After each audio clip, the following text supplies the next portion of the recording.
Good morning and welcome back to Professional Insights, brought to you by the National Referral Network, where we feature different financial professionals to help you see how a coordinated financial team helps you get to where you want to be financially.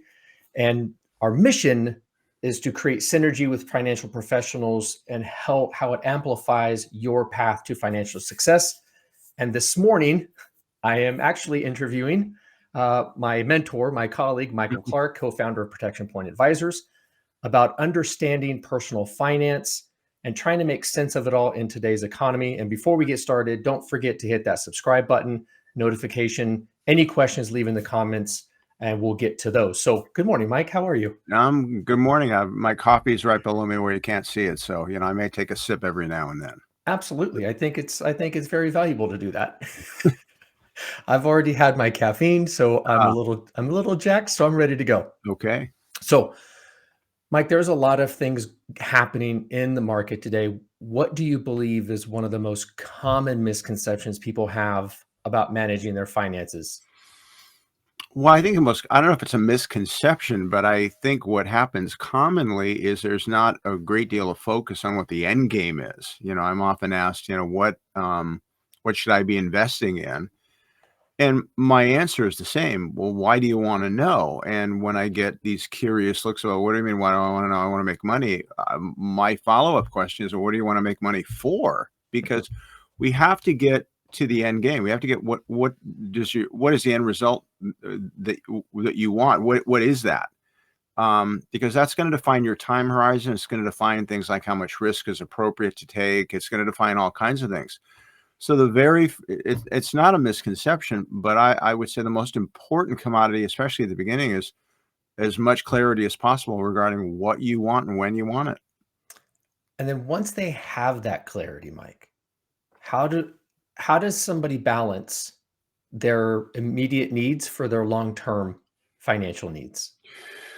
Well, that's all about scorekeeping, and I've been doing this now. In July, it'll be 32 years, and I'm very surprised still at how many of even my clients don't keep score really of their finances. They make enough money that they can pay the bills and live life and do the things they want to do, but there's not really a scorekeeping mechanism in place where they really know what they consume, really know what their needs are. I mean, most people know what they make. You just kind of look at your paycheck and you know what that is.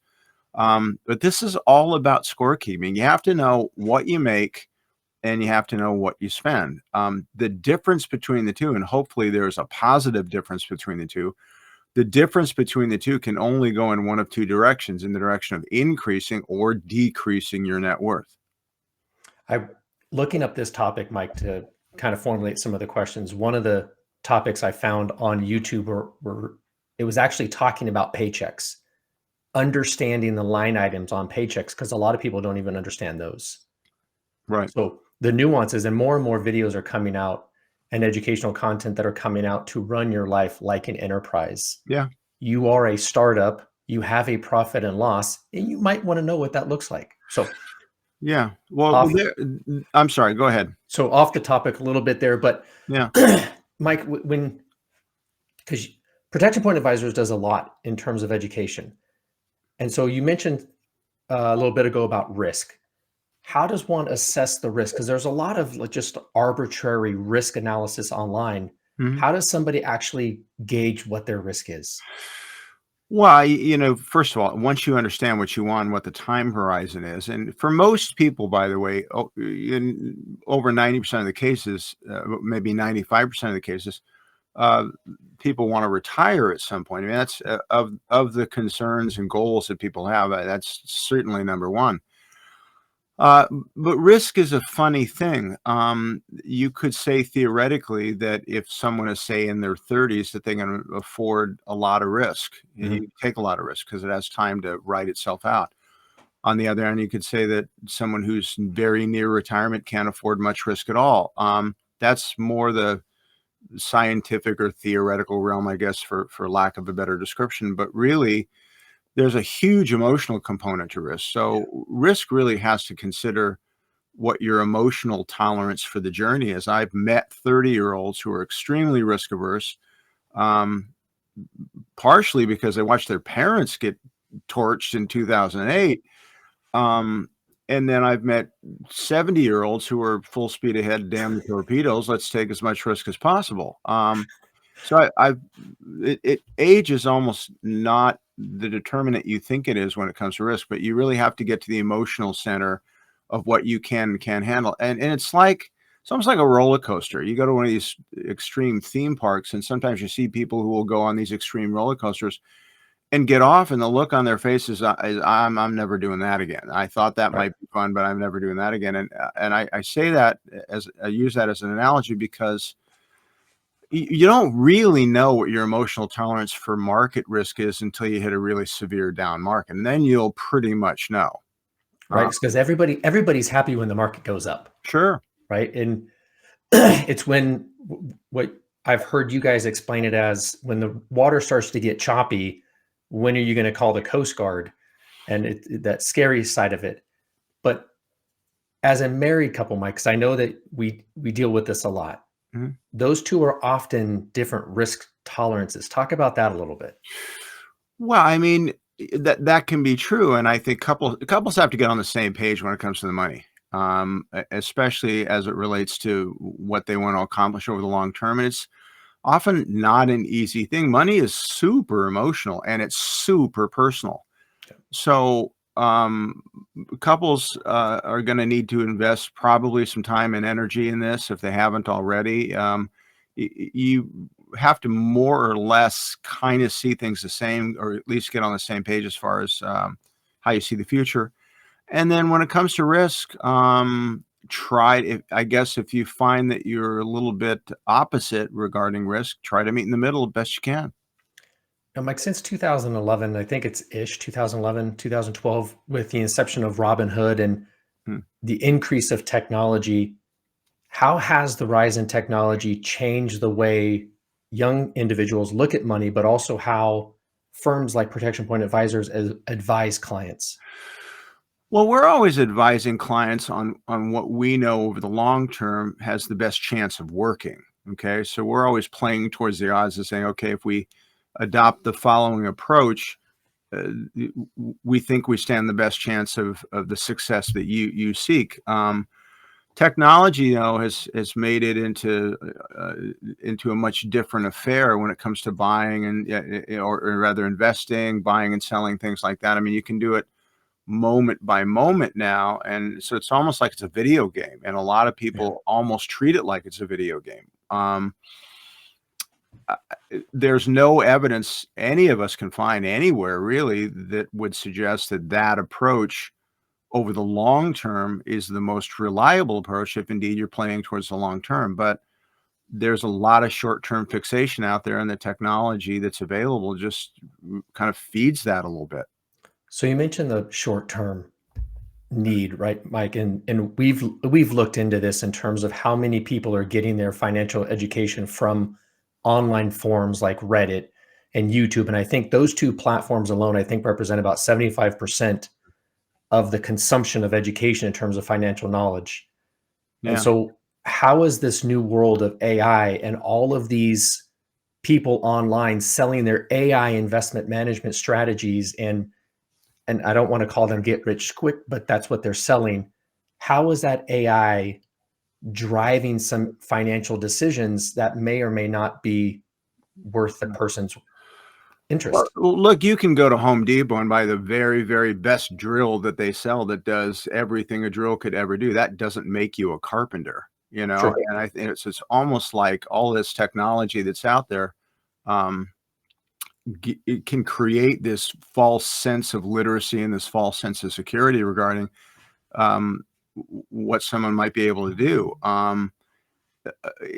You know, if you are what you eat, then you are what you read, and you are what you ingest in really anything. So you have to be really careful about where you get your information. Um, you know, if you want to take your advice from media figures, try to study the most successful investors out there. They tend to always be saying the same things, by the way. There's no magic formula they have. Yeah. Um, Do your homework the best you can. The investment firms, I think, do a pretty good job of putting out, if not a really, really good job. Schwab, BlackRock, Vanguard, the firms you've heard of do a pretty good job of putting out pretty good market information, economic information, that kind of thing. I would probably be looking more at sources like that than certainly message boards or social media or, heaven forbid, what your friend told you to buy because they made money on it. Right? Because there's now this big craze. Because towards the latter half of April, Bitcoin is supposed to half. I don't really know what that means, but everybody's this big craze, and I think now Bitcoin's over $70,000, and everybody's jumping into that because media is telling them to do that. Well, this is the sexy part of investing. I mean, is buying the next big thing, flipping it over, making money, and in some cases bragging about it. I guess I don't know, but it's successful investing over the long term is absolutely not this, and it never has been. Yep. And if anything, if I could give any piece of, if you want to call it advice, look at what the crowd's doing, look at what's popular, and do the opposite.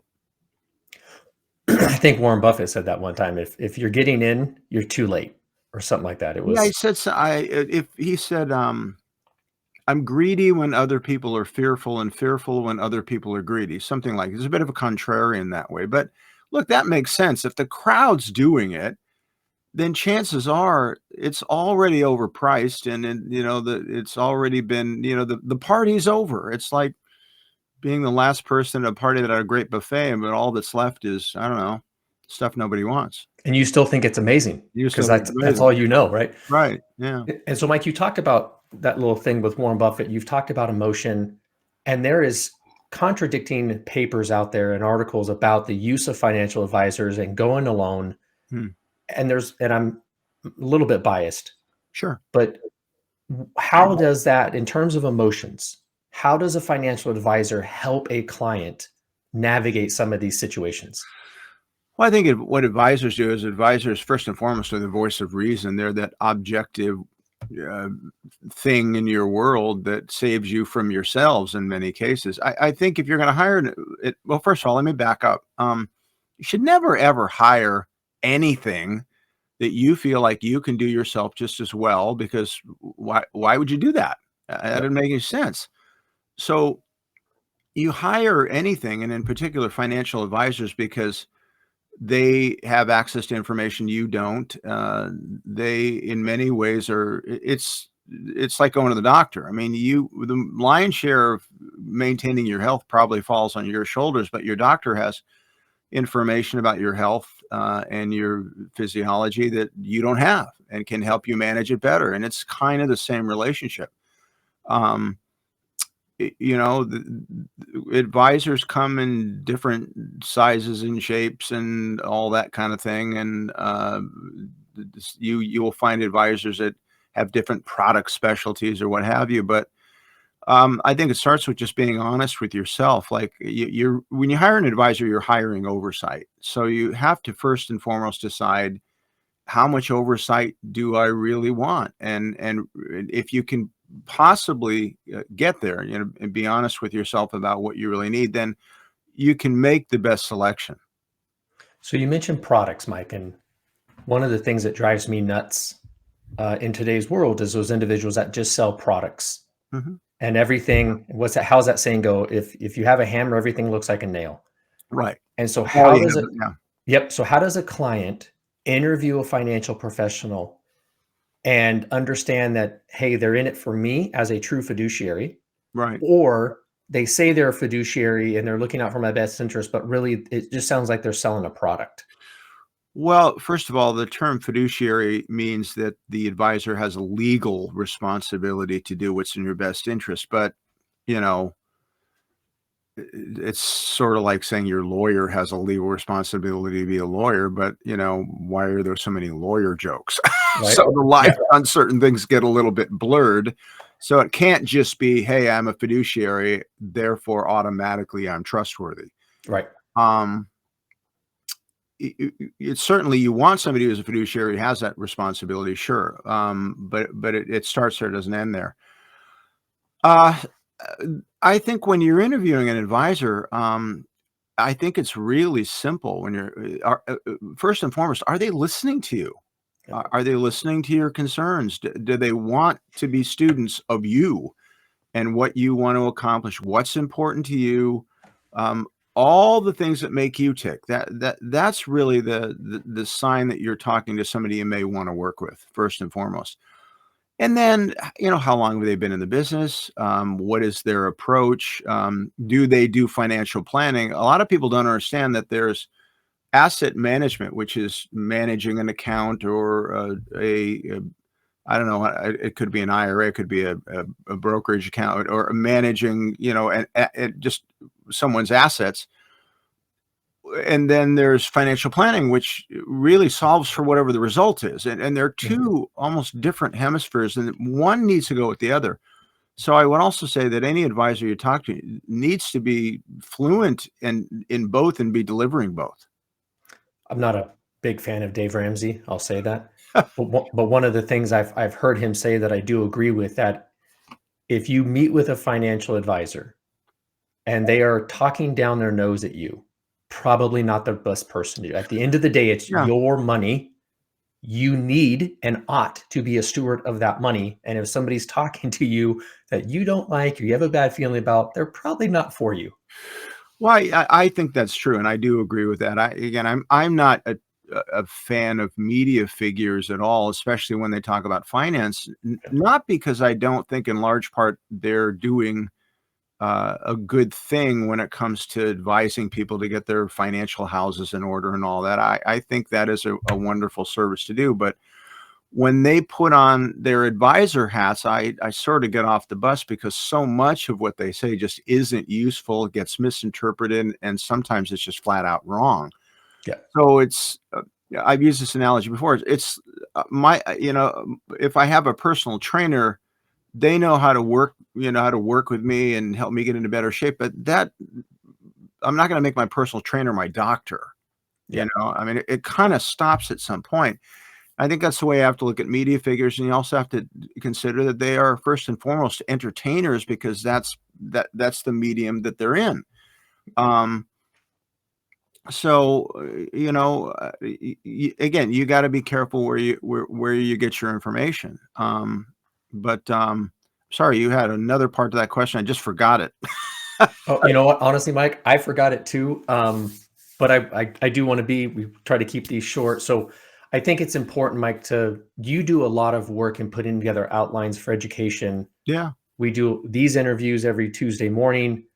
The firm Protection Point Advisors, they monthly webinars. Talk a little bit about about what that education looks like and how people get plugged into that. Well, I think at our firm, and I think it's really important that if you are the client, that you begin to develop a level of literacy in the things that we do, in the same way that a patient needs to develop a certain level of literacy regarding how to work with their doctor. I mean, doctors will tell you that the more literate the patient is, the easier the patient is to work with, and we feel the same way. The more literate you are in how things work and how markets tend to behave, what you can expect from investments, different kinds of investments, all that stuff. The more literate you are, the better we will be able to work together. And that's why we do as much education as we do. There's only so much that anybody can assimilate in one meeting. Yeah. And so this gives everybody the opportunity to ingest things at their own pace, in their own way, ask questions, and it's a big part of what we do. Well, you guys, if you want to jump on those webinars, the link to Protection Point Advisors website is in the description below. Make sure to hit that like and subscribe button. We are here every week, whether it's Mike and I doing the interview, but we do appreciate you being here. Please let us know how we can help. But other than that, Mike, thank you so much for coming in short notice. Appreciate Okay. that. We'll talk to you guys soon. Thanks. All right, guys.